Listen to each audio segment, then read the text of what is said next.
Hello, this is Opera SM with a different sort of Magic the Gathering Puzzle Quest video today. This weekend's Coalitions event is the Great Tournament, and I figured what I would do for this is just talk about the Planeswalkers and decks I'm playing, which will basically become a large deck tech on what I believe is the most powerful archetype in Standard right now, which is Thousand Year Storm and extra turns. This deck just seems way too good and consistent right now. I think it should have been banned a long time ago. Other people like Steve and stuff have been trying to mention their concerns about the power level of this deck for a while, but as long as this is legal and standard, it's hard for me to play anything other than this deck. So even though we have 5 different nodes, um, every deck I'm playing is probably 7, 8, 9 cards the of the same cards just for this crazy shell, and it could probably even be closer to 9 in most of these decks. But let's take a look at the decks, and I'll talk about the archetypes. I have a variety of planeswalkers here. Ral Zarek is probably the most consistent one for this, but I'm actually going to be running pretty short on time on when this event ends on Monday, so I didn't want to overload all the nodes with one planeswalker because you do take some damage with this deck, so I didn't want to run out of charges to be able to make sure I can play it. But let's take a look at all these decks. So top node, uh, have 20 or more cards in your graveyard, your opponent's graveyard, during a single fight, and then cast 3 or more artifact supports during this fight. So I chose to use Nicol Bolas Dragon God for this one, whose abilities, the primary reason I chose him here is because of his middle ability to destroy opposing Vanguard support with the greatest shield if you can't destroy an opposing creature with the greatest toughness. I have this weird fear that since Vanguard Narset is on the market, that is a card that this deck really hates. So I want to make sure I have at least some answers in all these decks to deal with that. But this is a Thousand Year Storm shell. So let's go through it, talk about it. The namesake card, Thousand Year Storm, support enchantment for 14 with 4 shields. Whenever you cast a non-copy spell, reinforce this support. Then create X copies of that spell and give those copies X times 3 mana, where X is the number of this support's reinforcements. At the end of turn, this support loses all reinforcements. So basically what we're going to want to do in this deck is get this charged up, get a couple spells charged up. One, preferably 2 of those spells are Stitch in Time, the other key component of this deck. This is a masterpiece for 10. Spell, you gain an extra swap, but if there's 10 or more blue gems or 10 or more red gems for each of those conditions that would be met, you can get 1 additional extra swap there.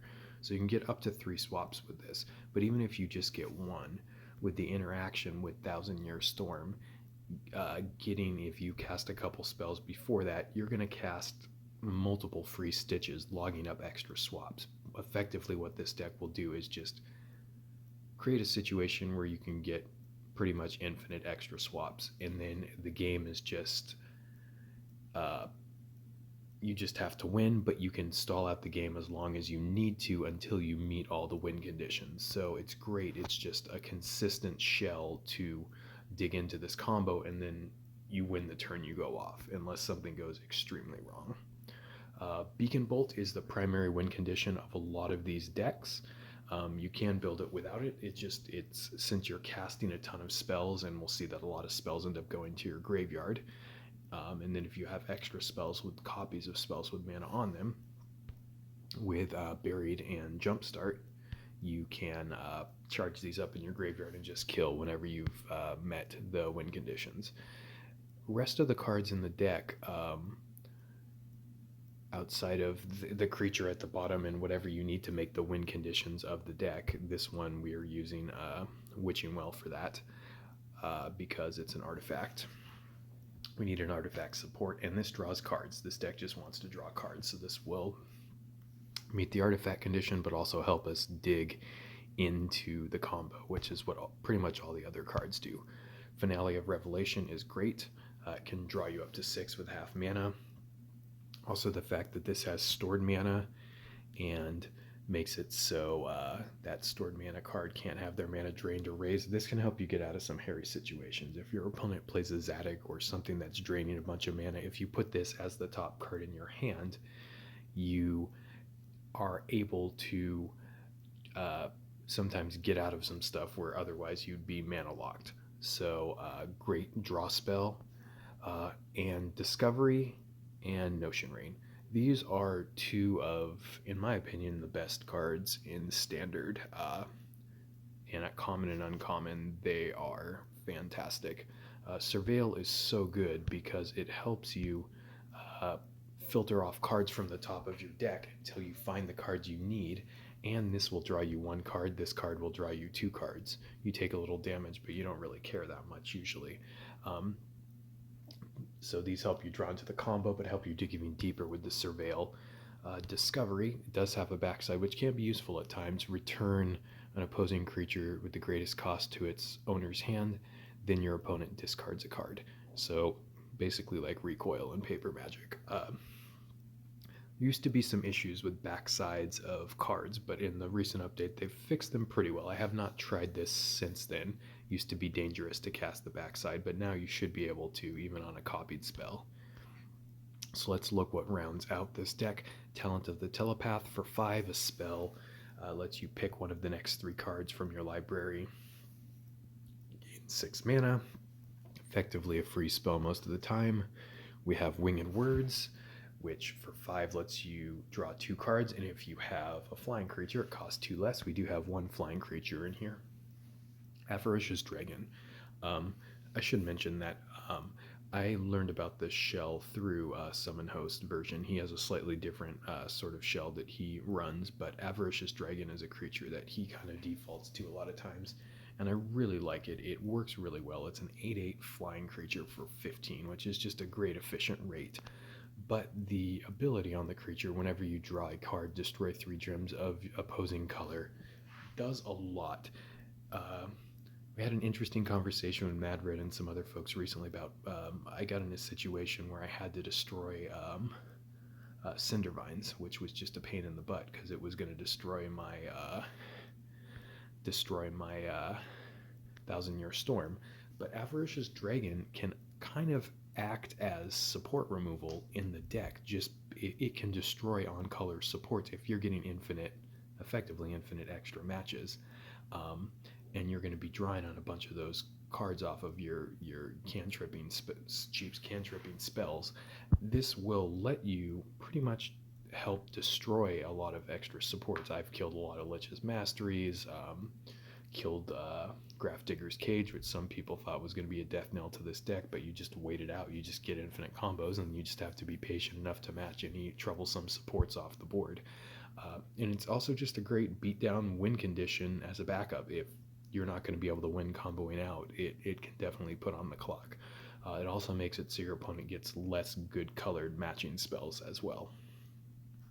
And then again, the last card we had was just Witching Well here. So that's the general gist of how this shell works. So let's look at some other variants that we have. So that was the top node. Let's look at the right node. This is, I should also mention on this top node, you have to mill 20 or more cards into your opponent's graveyard from anywhere. So we have the Surveil cards, which will help us do that, but also the special gems here, this Dream Crafting. Whenever a support you control with artifact or enchantment subtype gains shields, destroy the top 4 cards of each player's library. Then the first card in your hand gains 3 mana.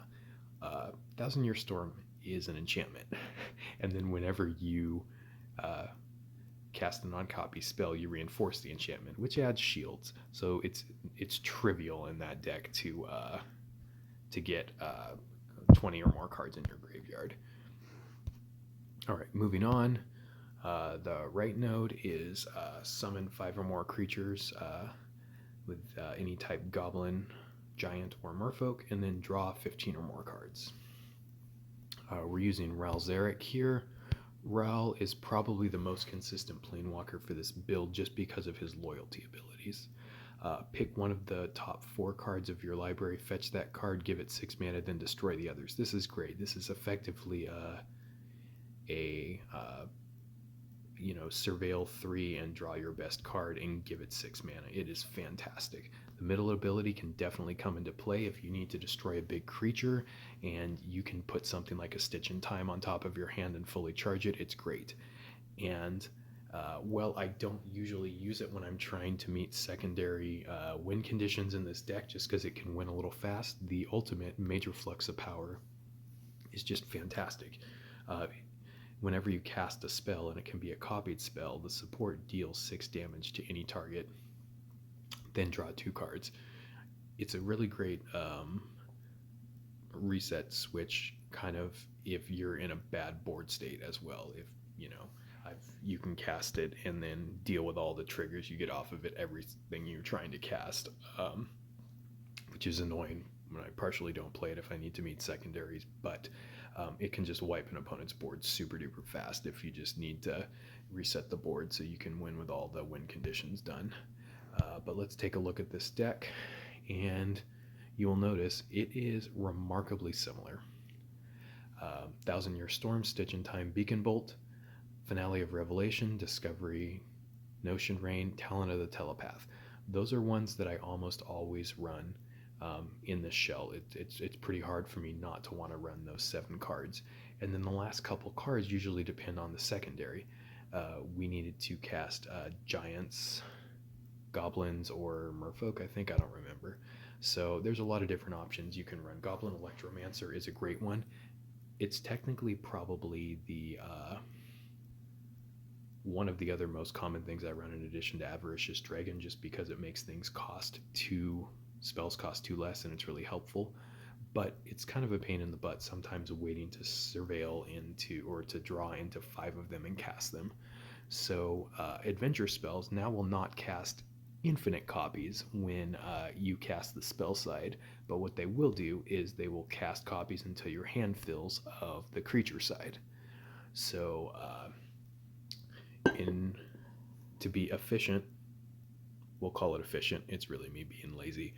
What I'm doing is I have 1 giant, which meets that creature subtype secondary in the deck.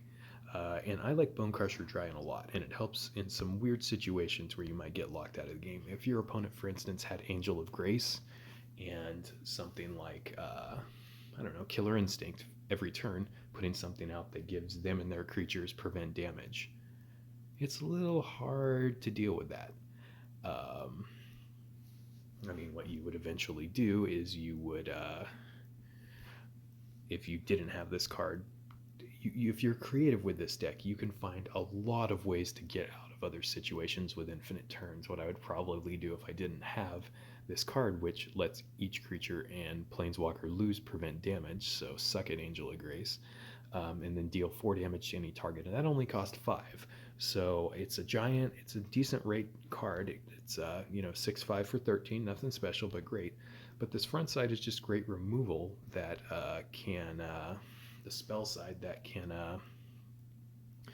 pick off opposing aggro creatures, which is really that, or someone assembling a combo if you don't go off fast. I like to play a very proactive version of this in general. Just Summon Ghost does some other stuff with mission briefing and stuff, but I just like to play a bunch of cheap cantripping spells and just try to assemble the combo and start going off as soon as possible.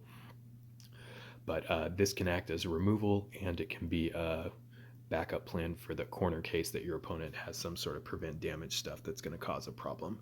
And then the last spell I have in here again is Avaricious Dragon. I may not need this as a creature in this deck, but again, I'm a little worried that since Vanguard Narset came in, that that people might be running it, especially on this node with needing to draw 15 or more cards. So this is in here as kind of a little hedge against it. It might be better to just run another spell. But while we're talking about it, we talked about the top 7 cards, which are great to kind of the most consistent part of the shell. But what you can do to tailor it, if you have events that want you to cast cards with partner, cards with proliferate, cards with any other keyword abilities, what I like to just do is just do a search for spells with draw cards and sort by cheapest, and we'll see there's a plethora of options here. Winged Words, if you have a flyer, is great. And actually, what I should do is add Winged Words to this deck, because I originally was not going to play the Avaricious Dragon, but then I was hedging. If you have anything with a flyer, this is a 3-cost draw spell, so it's efficient. But Sphinx's Insight, if you need to cast something with Addendum, that's there, and it's there as just something that can gain life, so it's often a default one that I use. Jace's Triumph is one that I use if I have to cast spells with partners in some of those other events, because it's a 5-cost draw spell with partner, which is great.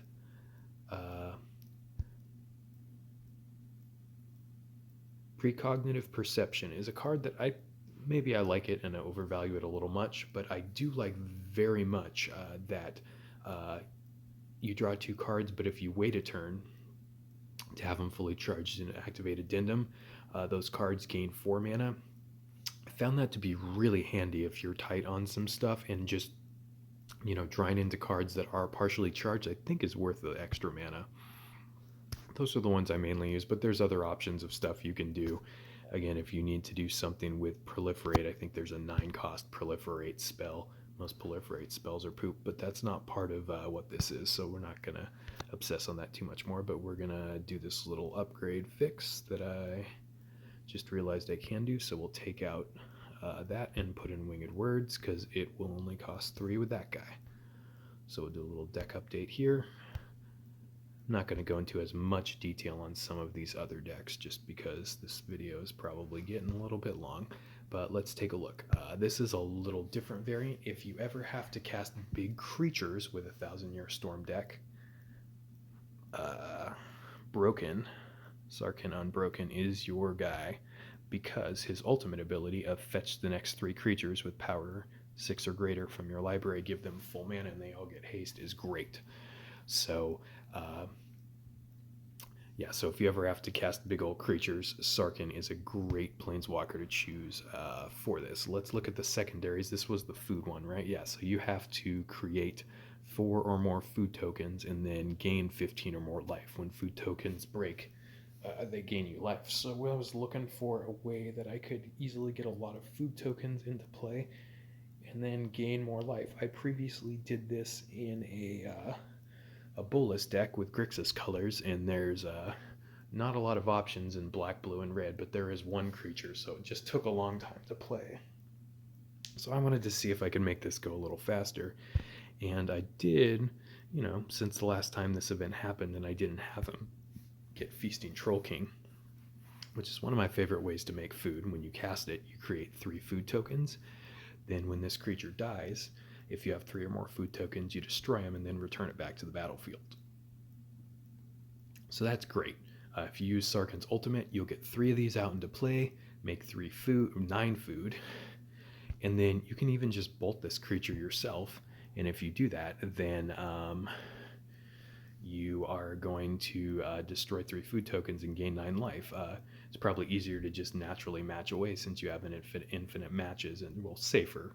But if you're really impatient and you're going to win anyway, then you can just bolt him yourself. But probably matching away the food is the safer way to go. What to know about this sort of build? We needed, since there's only 7 spell slots, again, things like Bolas 1 or Rawl. That's another reason why Rawl is great. Or if you're running something like Tamiyo, things that have 8 spell slots allow you to just run Thousand-Year Storm, 1 creature, and then the rest draw spells in addition to the Bolt and the Stitch or win cons.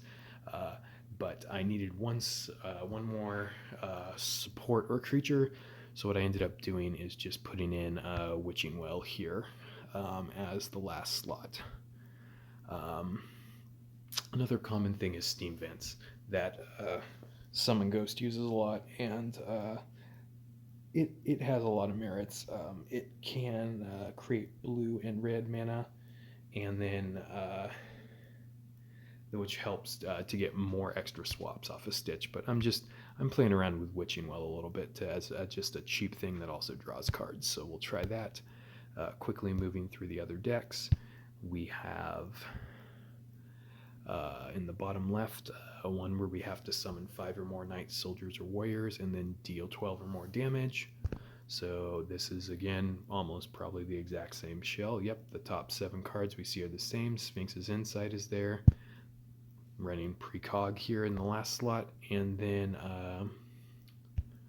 Murderous Rider I put in because Murderous Rider can destroy an opposing vanguard or support. If you can't destroy the first opposing creature, you lose some life. So again, I wanted to be able to hedge against Narset Vanguard because that card's a bit obnoxious sometimes. So I wanted to make sure if I do come against it, I do have some outs built into the deck. And then this is a knight, so I could cast that side. I would have to have an opposing creature or vanguard on the board to cast it. And then it's a lifelink creature as well, so you can regain some life if you need it. So again, the goal would be to hopefully kill a creature and then automatically flip it and get 5 copies. So then you have all 5 of your creatures that you need there. And then last deck is cast 4 or more cards with adventure during a single fight. Cast 4 or more creatures with power 3 or less. So let's take a look here. Should be pretty similar to our other build. Yep, so it's almost exactly the same. And what I just did here is I put in a Fae of Wishes, which is a creature, an adventure creature with 3 or less power. Backside lets you fetch a non-creature card from your exile, and it gains half mana. So it doesn't really matter. You could put in Rimrock Knight. You could put in a couple other things. If you wanted to go black as well, putting in something like the 1/1 Death Touch Berserker Knight that the backside can draw you a card, that could be great because, again, you want card draw. So there's a lot of different options you can do here. But, again, if I was playing with infinite amounts of time, I might truthfully actually, outside of the food one, which I like green because blue-red doesn't have a lot, probably the best to just run Ral Zarek as your planeswalker on every single node since this event lets you do it. But I wanted to show a variety of the decks because most other events don't let you play a single planeswalker. I hope this was helpful to just give a brief explanation of how Thousand Year Storm decks work and different variants that you can do on them. Again, you can also do things with Tamiyo is a common one that I do sometimes. Any blue-based planeswalker, Teferi can work. You can even do something if you want, like Kiora or something. If you need blue-green and you don't have Tamiyo or Broken.